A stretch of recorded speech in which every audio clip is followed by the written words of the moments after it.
вот он, мой братан, смотри. Это мой братан. Харю отъел.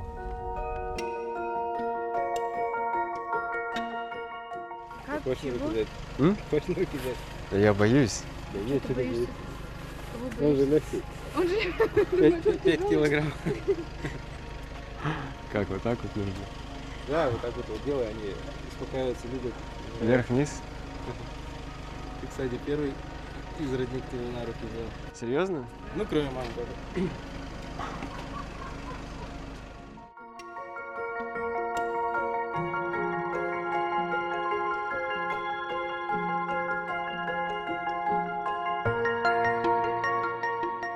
Очень важно в жизни иметь намерение, желание и о чем-то мечтать. И однажды мы шли по улице Горького в 8 классе, и мы думали, типа, вот мы однажды, когда нам исполнится много лет, разбогатеем и поедем по Европе на машинах кататься, как в фильме «Достучаться до небес». И мы записали даже всю самую лучшую музыку на диск CD и закопали у нашего друга Вани в огороде, что когда мы все станем крутыми, обязательно станем, раскопаем этот диск, как в девчачьих фильмах, вставим и будем кататься по Европе. И вот когда мне исполнилось 23 года, моя мечта сбылась. Я оказался в Голландии, в этом острове Тексель, в том самом месте, где снимался фильм «Достучаться до небес».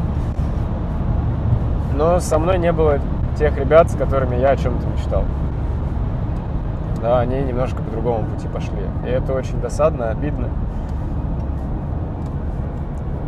Но я хочу, чтобы каждый знал, что можно в жизни добиться всего, чего вы захотите. Но самое главное, это все зависит от того, какие люди попадутся вам на пути. Мне повезло, что попались правильные люди, которые вправили мне мозг.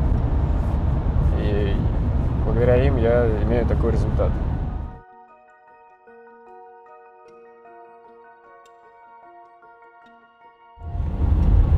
Блин, все поменялось. Слушай, я вообще подумал, это не наша улица. А где дом? Да, а где у Эдика дом? Сталин, привет. Так. Молодец. Да, вот есть.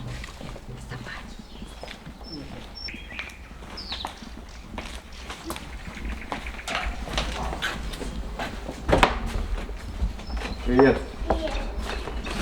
Привет. Где? Ух ты, кто это? Кто это, ребята? Это Винкс? Это то, о чем ты мечтала? А ты дядя обняла хоть?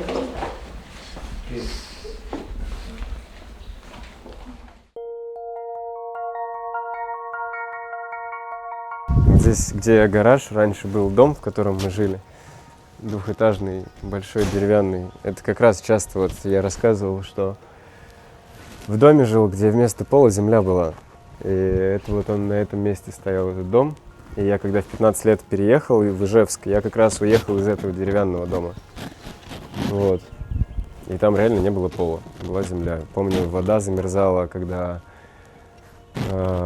зима была, просто воды не было, потому что все замерзло, все краны. И, в принципе, горячей воды дома не было. Но папа ставил тогда, я помню, титан. И перед школой, если ты хотел помыться, то я вставал иногда, было такое в 5 утра. Ставлю титан, ложусь спать, потом там в 7 встаю, моюсь, потому что вода разогрелась. Вот здесь этот дом стоял. Я думал, он все еще стоит, но они его снесли, вот гараж построили. Старый дом. Ночью, когда засыпал, слышно было, как крысы бегают по всему дому. Очень старый дом. И грибы прям, заходишь домой, у тебя грибы растут из-под земли, где должен быть пол. Такое жестко было. Но я думаю, все к лучшему. Зато сейчас я могу везде, где угодно уснуть. Вообще без разницы, где, чего, как. Еще всегда это утро всегда ассоциировалось с диким холодом. Утром просыпаешься и очень холодно, очень холодно. Прям вообще холодно. Печку нужно было топить. Здесь стоял еще рядом с домом, вот где-то вот здесь стоял раньше вагончик с углем. И после уроков приходишь домой, дома холодно, нужно топить. Я помню, все идут в футбол играть, и тебе нужно идти домой, ты знаешь, что сейчас ломом тебе придется выдалбливать весь этот уголь, потом таскать в ведрах его. И я, чтобы хотя бы чуть-чуть интереснее сделать весь процесс, я засекал время, за сколько я принесу домой уголь. Там типа сегодня принес за 40 минут, раздолбал, принес, наполнил. В следующий раз, значит, нужно успеть пораньше. Я сам с собой соревновался, и потом вот меня могли здесь увидеть, как я бегаю с этим углем в кочегарку бегающего парня, чтобы я победил сам свой рекорд. И это делало жизнь интереснее. И уже таскать уголь становилось не так скучно. Еще помню, моменты были, когда ты залазишь в сам вагончик с углем, долбишь, домой приходишь, высморкаться нужно, высмаркиваешься, все черное. Ну вот у нас же нос как раз фильтрует плохой воздух, и вот он задерживает эту угольную пыль, высмаркиваешься, все черное, потом плюешь даже, и тоже черное, все, слюни, все черное. Такое интересное, конечно, детство. Там сарайка стояла, там дрова таскал. С той далекой стороны. Дома этого не было еще.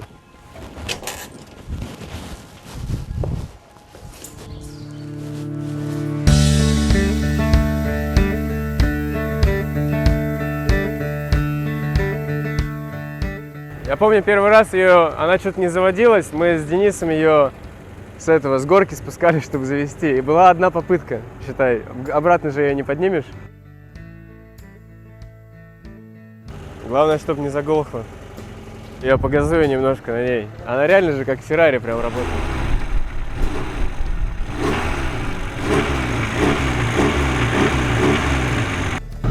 Так. Посмотри, ну поснимай этот. Все. Пыльно, конечно, здесь очень. Это первая машина моя. Я на ней что только не объездил.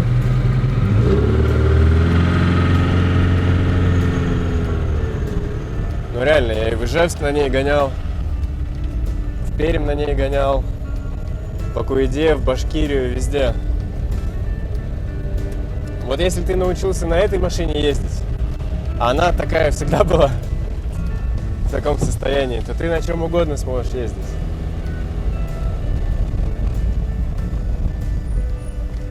Ох, тормоза не работают ни хрена.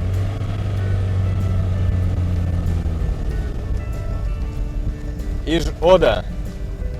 Она стоит 30 тысяч рублей. На ходу еще постоянно ломалась. Я шутил, что у меня страховка на Феррари, которую я купил, стоит в 30 раз дороже, чем эта машина. Одна только страховка на Феррари в 30 раз дороже, чем стоит эта машина.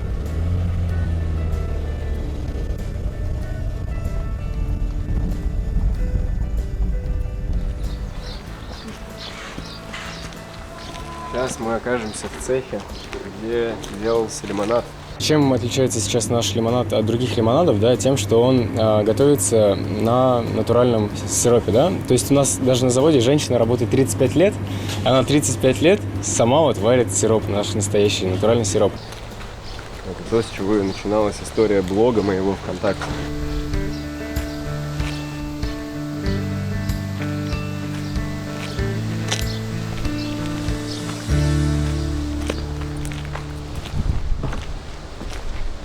Вот здесь я проводил планерки. Здесь все собирались. Я здесь выступал.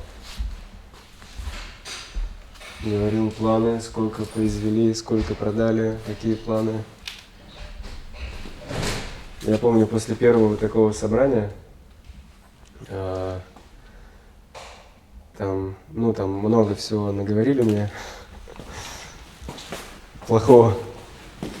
Очень мне было неверие большое, расстроено. И тогда я начал курить.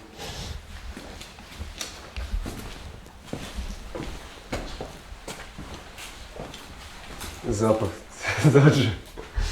Он уже это вызывает ассоциации. Сейчас покажу кабинет лаборанта.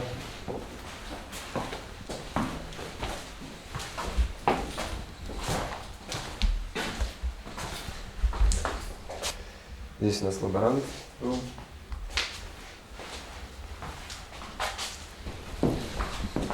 Здесь варили сироп. Да. Настоящий сироп. Не просто с натуральным красителем сахарный колер. Там кисель делался.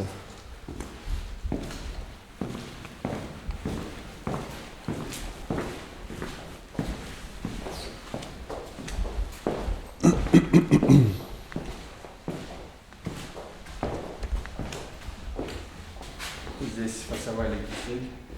Производили, фасовали кисель. А нет упаковок случайно, может быть, остались? Запах. Это дёллеровские же, да? Или... Да. Короче, в Германии закупались, вот есть у Coca-Cola, я вам объясню, как вообще работает этот бизнес. У Coca-Cola есть две компании.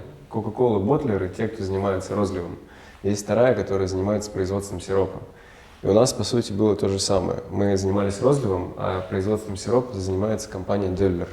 Это немецкая компания. Мы просто у них закупали ингредиент, и затем сироп уже варился в тех вот как раз чанах.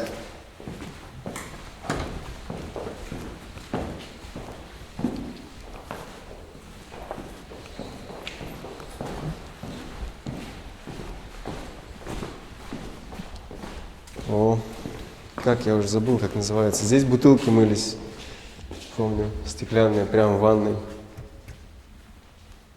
Ну вот, когда бутылки сдают, мы их принимали, и здесь бутылки прям мыли, очищали полностью. Как это, я забыл уже, установка-то называется. Упаковщик-то этот. Это группиратор. Группиратор. А там полиэтиленовая пленка оборачивается. Да. Вот делалось очень просто. Здесь полуручное производство было. Здесь в чанах больших, я не знаю, где они, может, есть один, два. Короче, на тележке привозятся бутылки. А, вот они, да, вот в этих тележках привозятся бутылки. Вручную все. Бутылки складируются в этот чан, в тележку. Вот. Здесь они фасуются. Если это полторашки, это 6 бутылок. Если это 0,5, 12 бутылок фасуется. Надо было, по-моему, зажать две кнопки, я уж не помню. Вот эти, по-моему, да? Вот, две кнопки зажимаешь. Это нож, он режет как раз пленку. Сверху заматывают бутылку, и она отправляется по конвейерной ленте. И здесь пленка нагревается. Находясь здесь, пока она идет, пленка нагревается, и на выходе мы получаем кейс с лимонадом. Здесь стоит вентилятор. Он охлаждает резко нагретую пленку, но все равно иногда не охлаждал, несмотря на то, что ты в перчатках работаешь в халате. Я просто помню, у меня постоянно здесь ожоги были, когда я сам стоял на приемке. Ну, немножко горячо было иногда. Это когда перчатка, если поднималась, и сюда в склад переносится. И вот такое полуручное, полуавтоматическое производство. Берешь, отдаешь, а там в складу кто-то уже принимает. Летом тут 2 смены все работало. Сколько человек было? Это для стеклянной бутылки, но они уже давно не использовались. Вот. Это, соответственно, да. Сами купили? Да. А где? Мы же брали этот еще. А там был пустый. Вон там его брали. Старый. Это линия розлива. Здесь по 2 бутылки, тоже в полуручном режиме. Здесь ты, по-моему, их вставляешь. Да, вроде здесь. И по 2 бутылки они наполняются сиропом, водой и газом. Вот. И закручивалась крышка. Но иногда она плохо работала, поэтому нужно было все время проверять, хорошо она закрутилась или нет. Ну вот, линия розлива, вот она стояла здесь. Здесь стоял тележка. И, собственно, в тележку попадали, все, тележка несет. Дальше пакуется и на склад.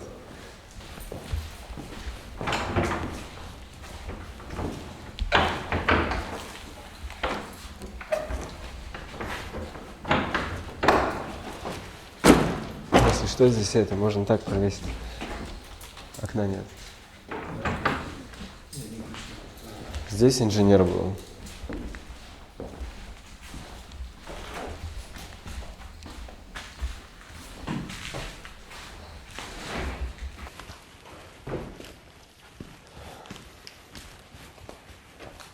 Это блок выдува. Есть такая штука, преформа называется. Сейчас я найду ее. Они лежали, всегда привозились в этих коробках. О, есть еще.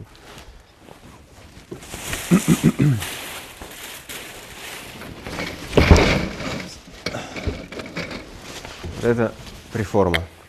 Она закупается, что-то рубль с чем-то, по-моему, стоила. Чтобы бутылки не везти сюда, ну, надутые, есть такая преформа. Жесткая пробирка. Разные форматы. Ставишь сюда? Сюда она ставится. Очень быстро нужно все делать. Поставится, ну, вот по 2 штуки мы ставили. Эти штуки крутятся. Там происходит нагрев, высокая температура. То есть ты ее нагреваешь, чтобы она стала, ну, способной меняться, да, благодаря температуре. И засовываешь потом сюда. Вот. Вот я сейчас засунул. И здесь одновременно тоже зажимаешь 2 кнопки с 2 сторон. Итого. Поставил, прокрутилось, нагрелось, аккуратно снял. И очень быстро, важно, засунул их в пресс-форму. Это называется пресс-форма. Зажал 2 кнопки. Они соединяются, и здесь под огромным давлением бутылка выдувается ровно в той форме, которая вот здесь в прессе есть, в пресс-форме. И все, на выходе у тебя готовые бутылки, выбрасываешь их Здесь стояла большая тоже коробка, и так вот. Потом эти бутылки поступали уже в линию розлива и вручную, и разливался лимонад. Сколько он приносил прибыли? Работа ради работы. Ну сколько в месяц? Вот самый же, давай разовьем этот миф. Что? Самый же частый комментарий, что здесь миллиарды прибыли. Ну, в среднем в год 80 тысяч ты зарабатывал на это. После уплаты налогов за электроэнергию, зарплаты, ну и прочих расходов. 80 тысяч рублей. 80 тысяч где-то в среднем оставалось. Это вот ответ на многие, да, моменты. Есть такое устоявшееся мнение, что старое еще, мне кажется, из Советского Союза, что вот надо заводы строить и так далее. Но экономика меняется. Вот самое это удивительное то, что есть вот линия, да, производства, пусть и небольшое, но вот оно приносило 80 тысяч в месяц.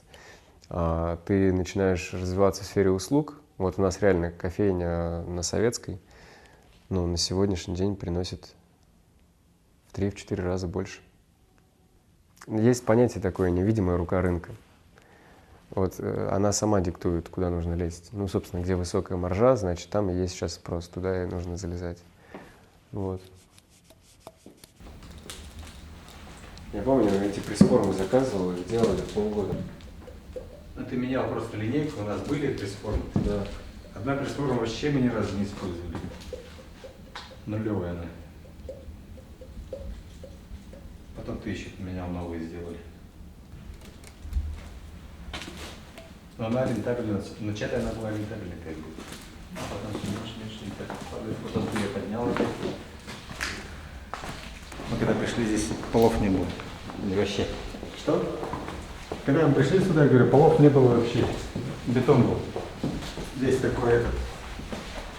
Хуже, чем на улице. Это вот этикетки. Они все клеились вручную. То есть отдельно там был стол, куда поступали бутылки. Да, полотенцем ты его протираешь от всего. И берешь, клеишь, клеишь, клеишь. Дата розлива, печать тоже вручную ставилась. Но 80 тысяч в месяц приносил. Как-то ко мне в гости в Ижевск приехали родители. И как раз папа приехал на этой Ижоде. Представьте себе, я в 10 классе тогда был, только переехал в город. Вокруг незнакомые какие-то городские типы, ты всего как бы стесняешься, непонятно, как они себя ведут. Меня постоянно спрашивали, а ты какую музыку слушаешь? Я вообще не понимал, что это значит. Вот, типа Цоя, там, не знаю, кино. Они там, типа, всякие модные какие-то песни слушали. И, короче, ты вот во всем этом живешь, и тебе как-то нужно, чтобы... реально, у меня была цель простая, чтобы меня приняли в это общество. То есть, чтобы со мной просто кто-то дружил в городе. И вот в один из дней приезжают родители в Ижевск, и папа решил в школу приехать после уроков. И мы все идем, одноклассники, я стараюсь соответствовать всем этим некоторым мажорам, там есть, да, богатые совсем ребята. И папа меня стоит, ждет на Ижоде. И у меня ощущение, хотелось сквозь землю провалиться тогда. И я подумал, сейчас все будет пипец. Вот. Потому что в Куиде никогда никто никого по внешнему виду не оценивал. Мне так кажется. А в городе все смотрят на картинку всегда. В Куиде, в деревнях всегда смотрят не на символы, не на картинку. Они смотрят в суть. А сейчас, когда ты можешь нацепить на себя символ, знак какой-то, бренд дорогой, ты нацепил на себя в городе, и сразу же тебя уважают. А может быть, не за что уважать. И вот как раз ребята из поселков, из деревень, они не нацепляют на себя символы. И поэтому им проявиться как человеку, достойному уважения, нужно делами, а не маркой одежды. И это огромная разница.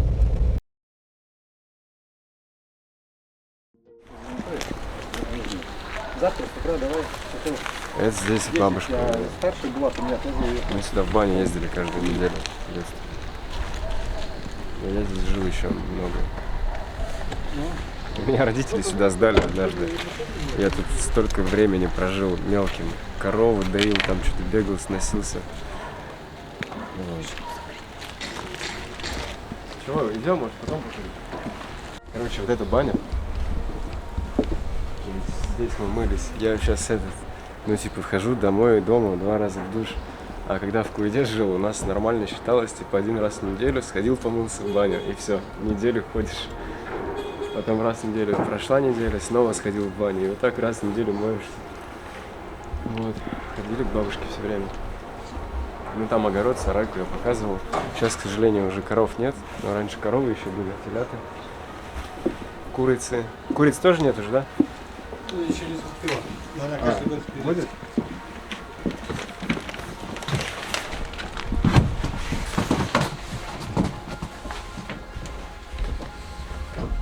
Оба-на! Это еще со времен КВН. А это кто? Я. Ты? Похоже, не похоже? Чем-то похоже. Это мама в молодости.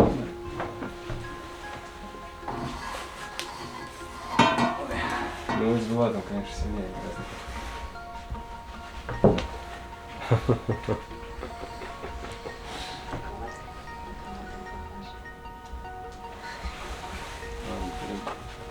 Холодно тоже же здесь. Привет.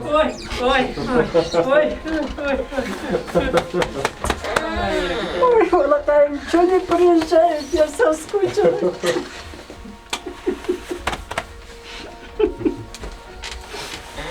Ты не приезжаешь, не звонишь, а? Соскучилась, вас не снишься. Комнату сделали все. Здесь. Что?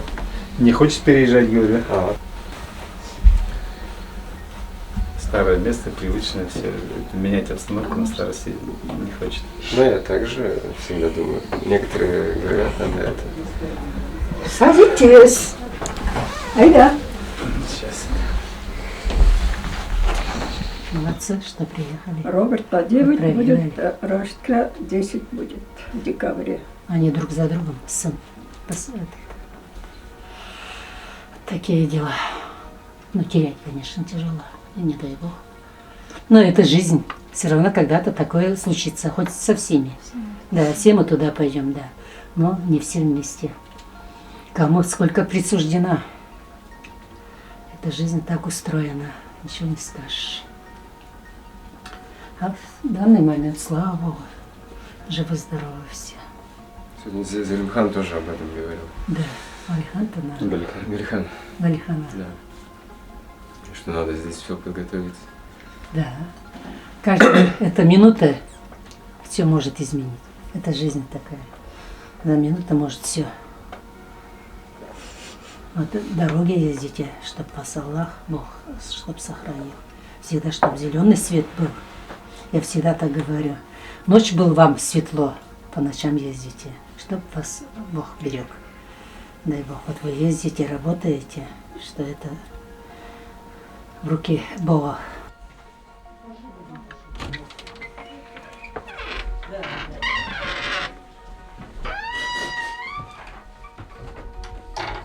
Здесь раньше воду наливали, сарайки и в баню таскали.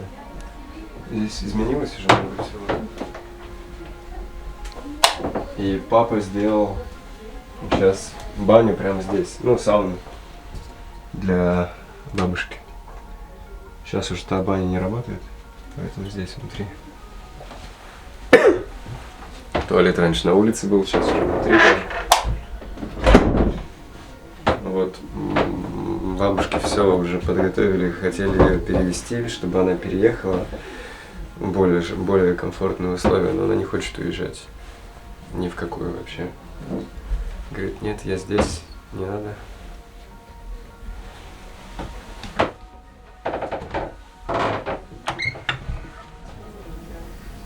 Ну, с Алсу ты переписываешься? Ну, мы после долины немножко пообщались, там встретились, А поговорили. когда была долина? До месяца 3 назад, 4. А, приезжала? Да, Хоть в Москву. понравилось? Они говорят, вообще в восторге. Очень, говорит, все правильно, полезно и так далее. Сейчас, говорит, время будем внедрять все, потом пойдем на масштабирование, это которое дорогое у нас уже. Вот. Польза есть? Понравились, так они там кого-то приводят еще, своих к нам, потом, что у них, и они всей Казани в Москву приехали на последнее занятие. А лайковцы, да, казанские? И в Алсу как раз тоже с мужем.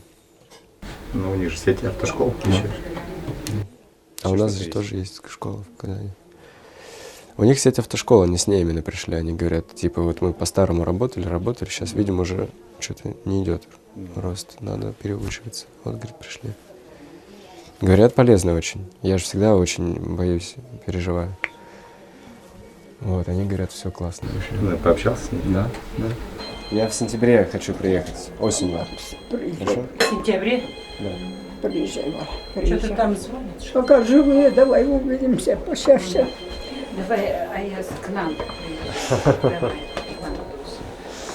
Вот все же, кого ты воспитывала, Роберт, папа, я, вот я здесь жил, я помню, ты раньше всех встаешь, работаешь, как мы можем А я по-другому? без дела не могу, Волопаева. Ну вот, и Все мы еще тоже. не могу. Все Ну еще. вот, я тоже не могу, я если отдыхать, Молодец, куда-то молодец. езжаю, один день могу только отдыхать, все, Молодец, дальше не могу без дела. молодец, Володя, Что как звонить? надо. Ну вот, поэтому, Дай Сюда, Богу по здоровья. сюда же от рыб гости, здесь Жила еще вот будем, вроде не бы помру. собирается Да, уже, да, что-то так больно да. быстро. Ну давай, я перезвоню позже. Ну, они же работающие люди, торопятся, мама звонит. Ага. в общем, это, очень рад. Спасибо. Очень большое спасибо. Дай Бог здоровья. Я маму всегда прошу, я говорю, когда мы с мамой по она телефону говорит. разговариваем, я говорю, пусть Доминика за меня помолится.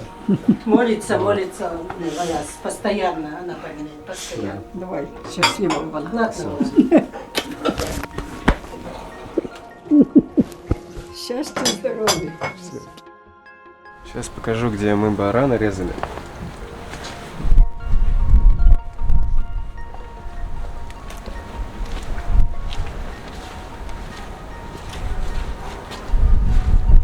Вот здесь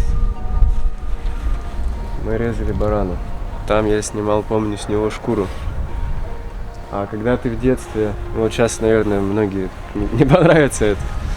Сейчас очень такой инфантильный немножко мир стал.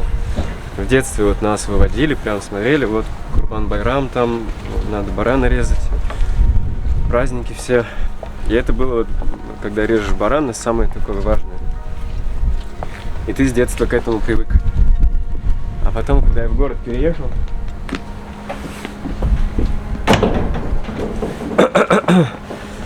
люди говорят, как так? Там от капли крови они уже в обморок падают.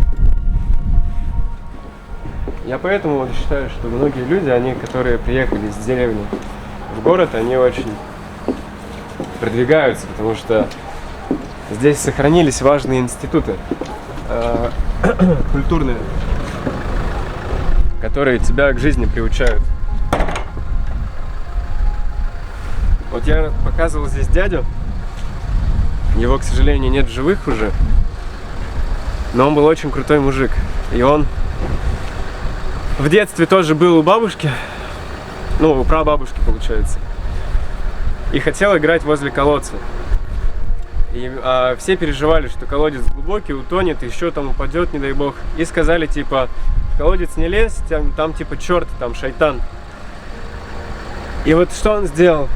У него дедушка был охотник, ружья висели на стенах. Он взял ружье, а он был мелкий вообще. Он взял ружье, снял с колодца крышку этого и начал просто направил вниз колодец и начал стрелять из ружья. Там, ладно, патронов не было. И вот это же, наверное, вот взять 1000 человек, вот один из 1000 детей додумается взять ружье, когда скажут, там, шайтан в колодце, не лезь. А он пошел, взял ружье и хотел шайтану. Это вот человек, который решает вопросы, решает проблемы. Ну реально же, все остальные дети бы сказали, о, шайтан, нет, не надо лезть. А он говорит, раз шайтан, надо решить вопрос. Взял ружье и пошел. Вот. А где ты всему этому научишься? В городе весь процесс воспитания, семейный, родительский, на тебя забирают общественные институты, типа школа, университет, детский сад. Здесь воспитанием занимается семья, всем выводом в жизнь. Потому что работать надо, барана резать даже. И здесь это сохранилось. И поэтому я думаю, что очень много ребят из деревней что-то очень большое делают.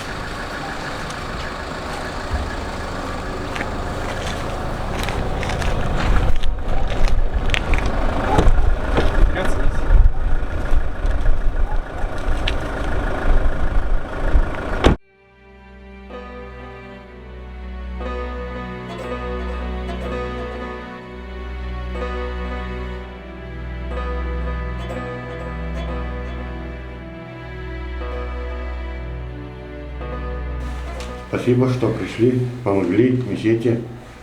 Вот. У нас еще немного там на кладбище осталась работа. Ну, там, наверное, другие помогут. Мы там забор поменяли. У вас там дедушка, бабушка лежит, да, тоже на кладбище. Да, да. Вот, надо проходить тоже. Когда вы сюда приезжаете, тоже на кладбище сходите. Вот, надо сходить. Дядя Роберт, да? Ну, и дядя Роберту на Бадашинские тут надо всегда ходить. Вот, когда приезжаете, надо их тоже проверить, а то они обидятся. Ну да, я же не был здесь много лет.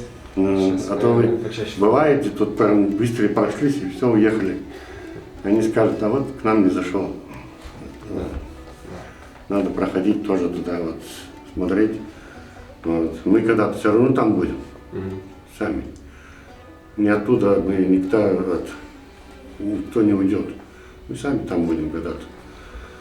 Кладбище это для покойников, мы там будем покоиться все. Когда-то будем покоиться в этом кладбище. Поэтому за кладбищем надо ухаживать, всегда смотреть. Вот. За родительскими могилами, за дедушкиными могилами тоже. Вот.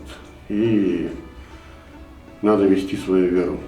Как бы то ни было, мы, хотя живем в этом мире, да, все хорошо живем. Ну, у нас еще есть вечный мир, это Ахират Турмуш, загробный как бы. Там мы будем вечно. В этом мире мы должны подготовиться к тому. тому миру подготовиться надо. Вот сегодня вы что-то подали садака, вот это уже подготовка к этому. Вот. А в Коране пишется, говорит, что надо подготовиться к ахирату. Любое время, несмотря сколько тебе лет, туда ты должен быть готовым всегда идти.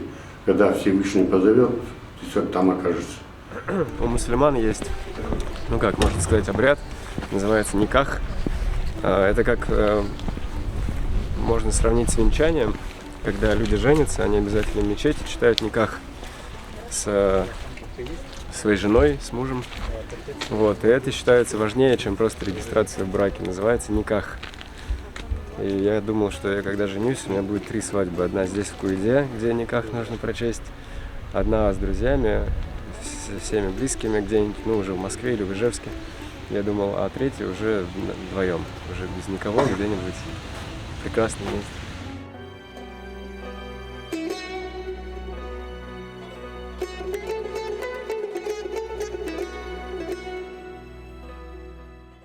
Короче, ехали мы на этой Ижоде. Мне было лет, наверное, 19-20. В Барду. А это здесь километров, по-моему, 60-80. Ну, с другом ехали вдвоем. Заехали на заправку. И я не знаю, как так получилось, мы потеряли крышку от бака. Ну, реально. Вот, ну, то есть машину заправили и, видимо, забыли закрыть, там положили на как на крышу обычную. То есть ты открываешь, кладешь на кузов, заправил машину, взял с кузова и закрыл. То ли что-то отвлеклись, то ли что. Но мы машину заправили, шланг засунули, а крышку не закрыли и поехали. То есть она упала, видимо.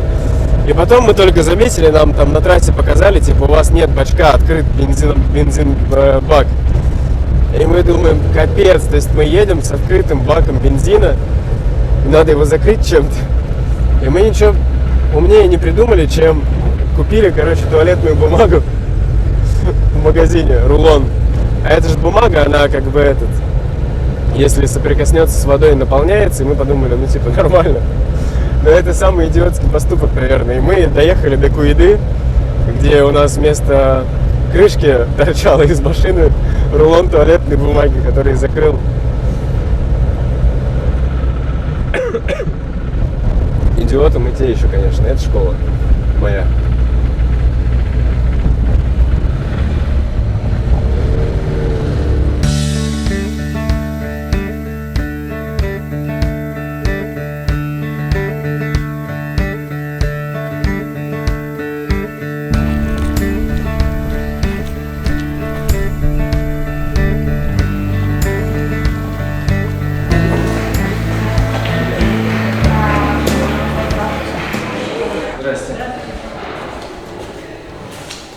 Совсем не изменились.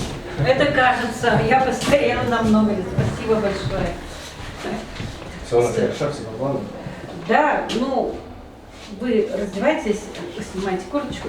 Сейчас у нас 5-6 классы маленьких закончится мероприятие, и мы пойдем туда в зал. То есть вначале ваше мероприятие идет, а потом уж мы все свое остальное. К сожалению, только 9 классов здесь закончили, поэтому медали я здесь не получал. Но у меня здесь была аттестация отличием особого места. У меня был физмат, поэтому классная руководительница была здесь. Здрасте. Здрасте. Александр.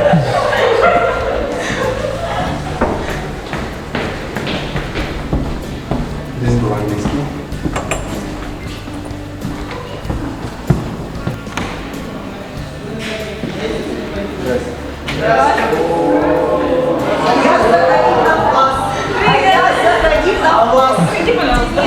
Господи, Аяс!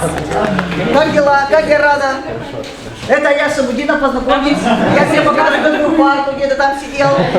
Нервно пьем в сторонке. Иди уже сядь, господи.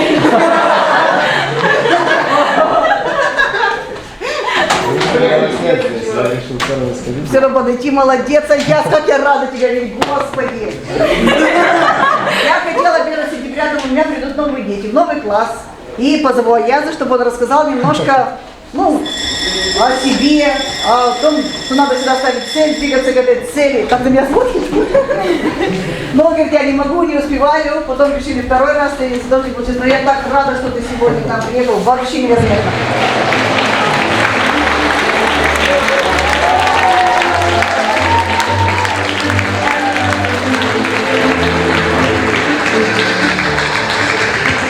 Раз. Всем здрасте, давайте еще раз похлопаем друг другу теперь уже.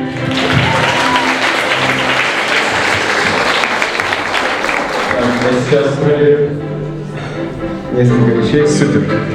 В 2007, кажется, году я закончил школу с отличием, между прочим. У меня аттестат особого образца. Я этим горжусь. И за эту благодарность некоторым учителям, которые здесь находятся. И я благодарен в первую очередь, что дали возможность здесь сегодня присутствовать, вас поздравить с тем, что близится к завершению ваше обучение, учебный год. Мы запускаем сейчас одну важную штуку и делаем это в моей родной школе, в Куединской школе номер 1. И мы запускаем сейчас большую, важную для меня очень программу, стипендиальную программу. Вот здесь есть 10 класс.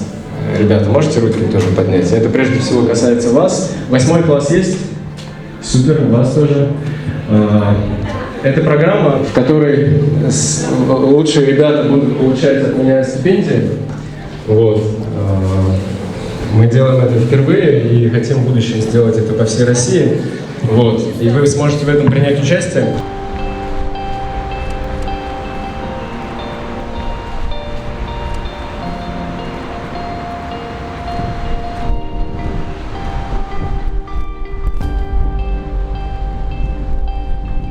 Это стадион Куединский, здесь мы играли в футбол, а по ночам пили пиво, а днем играли в футбол.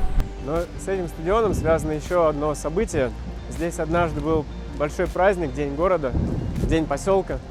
И вот на этой сцене выступала Надежда Бабкина с огромным коллективом. Я стоял где-то там, здесь был весь поселок, люди, ну, то есть Надежда Бабкина, это звезда. И были еще отпетые мошенники группы. И мы смотрели, типа, блин, охренеть, настоящие. И типа, а кто все это организовал? Организовал это Владимир Заребзянович Шестаков. Это тоже житель Куйды, который вырос здесь. И у него международный бизнес, он был президентом Федерации дзюдо России. И вот он, будучи парнем, который рос в Куйде, стал владельцем международного бизнеса и президентом Федерации дзюдо России. Потом ушел с этой должности. И он взял и организовал для местных жителей огромный праздник. Пригласил Бабкину, пригласил других звезд. И я когда об этом узнал, у меня в детстве вот появилась такая мечта, что я когда-нибудь тоже буду успешным человеком. Я вернусь и тоже сделаю что-то полезное, хорошее здесь. Поскольку праздники — это не та тема, потому что я в тот праздник помню, мы все напились там и так далее. Несмотря на то, что это было все круто, весело, но связано с алкоголем, я подумал, чем я могу помочь месту, в котором я рос, которое дало мне воспитание. И мы решили сделать стипендиальную программу для детей. Вот я сейчас выступал перед ними. И моя идея очень простая. Я подумал, что если Шестаков, который вернулся, сделал здесь такой праздник, и я это запомнил, и у меня появилась идея тоже чем-то помочь, я подумал, что если я сейчас, как выпускник школы своей, расскажу эту историю, покажу свой пример и сделаю гранты для детей, то есть мы только в первые полгода выделим им 640 тысяч рублей детям безвозмездно на их проекты, ну, они могут потратить на все, что угодно, могут оплатить свою учебу будущую в вузах. И я подумал, что если они благодаря учебе в Куйде, благодаря нашей стипендиальной программе, благодаря деньгам, которые мы им сейчас выделим, они вдруг добьются успеха, а я в этом не сомневаюсь, то потом они вспомнят, так же, как я сейчас, что однажды к ним кто-то приехал и сделал хорошую вещь. И я думаю, что вот, допустим, вот я сейчас один приехал, а потом приедет 10 вот этих детей, за ними еще 100. И среда будет меняться, будет становиться лучше. Я в это верю. И в этом совете я бы хотел сказать некоторую мысль, что вот я сейчас запускаю это в своей школе, мы будем год ждать, смотреть, как это работает, действительно ли это приносит результат, хорошо ли давать детям деньги, да? Как работает наша программа, которую мы им даем тоже бесплатно. И если все это работает, поскольку я умею масштабировать все, то я хочу открыть всю нашу платформу всем абсолютно людям, предпринимателям, деятелям, чтобы каждый смог по нашей технологии ею воспользоваться, разумеется, полностью бесплатно. И в своей школе сделать то же самое. И прикиньте, какую лавину мы можем запустить. Если это сейчас сработает, это же просто немыслимо. Это во всех школах России успешные выпускники будут возвращаться, становиться примером для детей, выделять им гранты, пожертвования школе. И это запустится огромная цепочка. Вы можете относиться к этому со скепсисом, не верить, что реально это может быть по всей России, по всей стране. И я реально сам тоже думаю, что могут случиться какие-то события, что это не получится и так далее. Но представьте себе, если это получится, это же будет невероятно. По всей России мы не узнаем страну. Реально. Потому что у каждого товарища, вот мы программу называли «Старший брат», появится некий такой метафоричный старший брат, который скажет: парень, девчонка, можно по-другому. Давай стремиться к большему, давай делать выдающиеся проекты, социальные, бизнес-проекты, в науку, да, спортом заниматься и так далее. И я реально верю в то, что, может быть, я не увижу изменения сразу же, но через 50 лет мы не узнаем общество, мы не узнаем страну. И в это можно не верить. Можно говорить, что ты можешь там изменить и так далее, но я в это верю. Потому что, когда я открывал даже первый свой маленький проект, маленький бизнес, тоже все не верили. А я сделал из этого крупный бизнес, большой бизнес. И точно так же сейчас, развивая этот социальный проект, я верю в то, что это будет большая история. Может быть, возникнут сложности, может, мы что-то изменим, но нас уже не остановить. И если ты хочешь изменений, начни с себя. Начни с маленького действия. Камень за камнем складывай, и вот посмотрим, что из этого выйдет. Я верю в это. Верю в то, что запустится большой процесс. И мой тебе совет. Любые великие большие вещи, вот я вижу эту вещь большой, огромной, что по всей России выпускники будут возвращаться.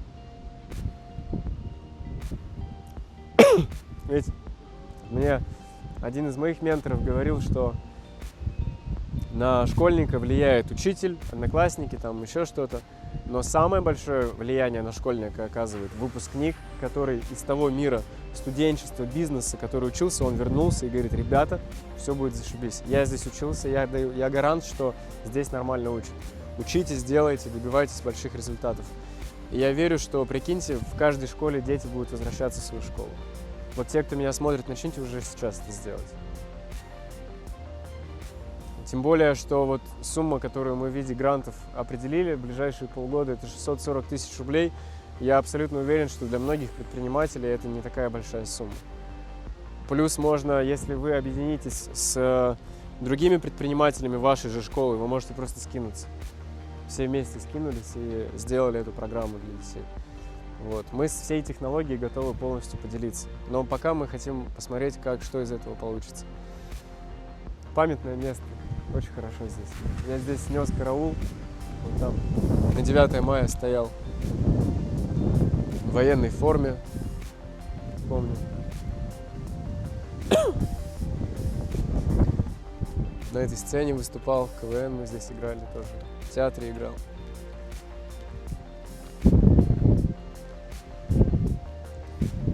Просто можно, мне кажется, всю жизнь говорить о том, что все плохо, плохо, плохо, плохо, и люди плохие, и общество плохое, всем ни хера не надо и так далее. Но я всегда говорю: будь причиной изменений. Сам стань причиной изменений.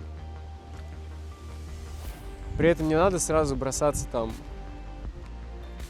во все, да. Сначала ты делаешь безопасную среду для себя, потом для своей семьи, потом для общества. И я вообще иногда думаю, что вот я за последние 3 дня спал, наверное, я не знаю, часов 7. Очень много работы, перелеты, переезды, вот эти дела, все быстро. И я подумал, что, может быть, правда, мне дано много иметь сил, много энергии. И я подумал, что если у меня это есть, то я не имею права зарывать талант свой в землю. И если ты сделал в своей жизни все хорошо, а я реально, я уже с точки зрения денег, ну правда, их у меня достаточно. И уже что-то покупать, уже все. Вот вы, может, видели даже вот эту Феррари, она 0 эмоций. И тогда я думаю, что все, можно тогда преобразовывать среду вокруг, раз у тебя есть талант, раз у тебя есть возможность. Чем-то же нужно заниматься, как бабушка мне сегодня говорила. Конечно, было грустно, она так эмоционально, что меня долго не было у нее. Говорит, почему не приезжаешь? Я говорю, так работаю, сама же научила. Она всю жизнь говорит, я не могу без дела сидеть, я не могу без дела сидеть. Я не знаю, может, я сам себе все придумал. Но, как я уже говорил, жизнь, она не имеет какого-то великого смысла. Ты просто придумываешь себе игру, ты в нее играешь. И пусть эта игра делает тебя лучше, родных твоих лучше, и все общество в целом лучше. Пока.